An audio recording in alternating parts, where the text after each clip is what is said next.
বাংলাদেশের গণতান্ত্রিক সংসদীয় গণতান্ত্রিক রাজনীতির সাথে বাংলাদেশ জামায়াতে ইসলামীর অস্তিত্ব ওতপ্রোতভাবে জড়িত। এটি একটি ইনসেপারেবল টুইন। দেশের বাইরে বাংলাদেশের নাগরিকরা জামায়াতে ইসলামের প্রতি অনেক আশা এবং আকাঙ্ক্ষা করে। ডেমোক্রেটিক প্রসেসে বাংলাদেশ জামায়াতে ইসলামীর রাজনৈতিক নিবন্ধন ছিল ইলেকশন কমিশনে, সেটি গণতান্ত্রিক উপায়ে ক্যান্সেল করা হয় নাই। তড়িঘড়ি করে ইলেকশন কমিশনের সামনে দরখাস্ত পেন্ডিং থাকা অবস্থায় আদালত মেজরিটির ভিত্তিতে এই রেজিস্ট্রেশনটিকে ক্যান্সেল করেছে। এর বিরুদ্ধে আমরা আপিল করেছিলাম।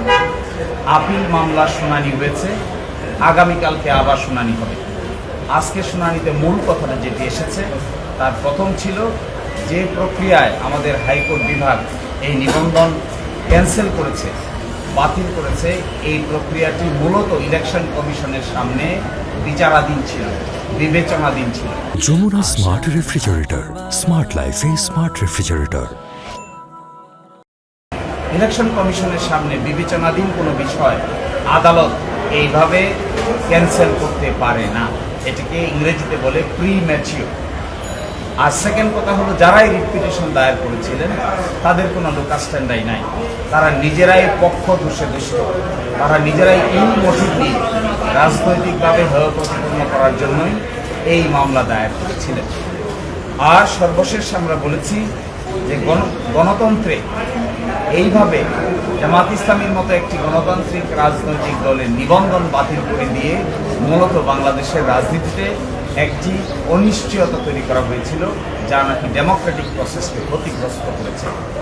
এই আর্গুমেন্টগুলোর ভিত্তিতে আমাদের আপিল বিভাগ আপিলের বিষয়ে একটি সিদ্ধান্ত উপনীত হবেন বলে আমরা আশা করি। এবং আগামীকালকে বাকি অংশ শুনানি হবে।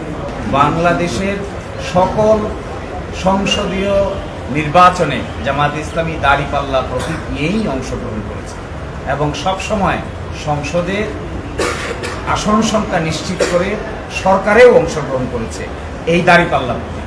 কিন্তু হঠাৎ করে 2016 সালে ফুল কোর্ট সভার একটা সিদ্ধান্তের ভিত্তিতে এই দাঁড়িপাল্লা প্রতীক ব্যবহার না করার জন্য নির্দেশ দেওয়া হয়। আমরা সেটিও আদালতে তুলেছিলাম।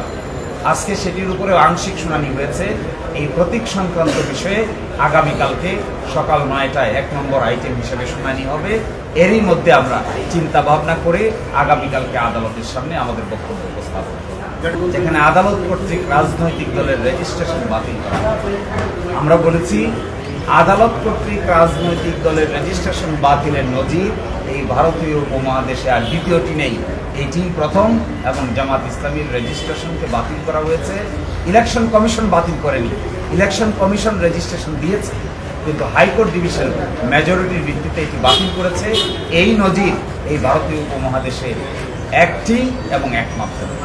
ইসিও স্বীকার করেছেন, ইলেকশন কমিশন স্বীকার করেছেন যে যখন এই বিষয়টি আমাদের বিবেচনাধীন ছিল, জামাত ইসলামী তার গঠনতন্ত্র সংশোধন করে ইলেকশন কমিশনে জমা দিয়েছিল, সেই সময় আমরা বিবেচনা করছিলাম।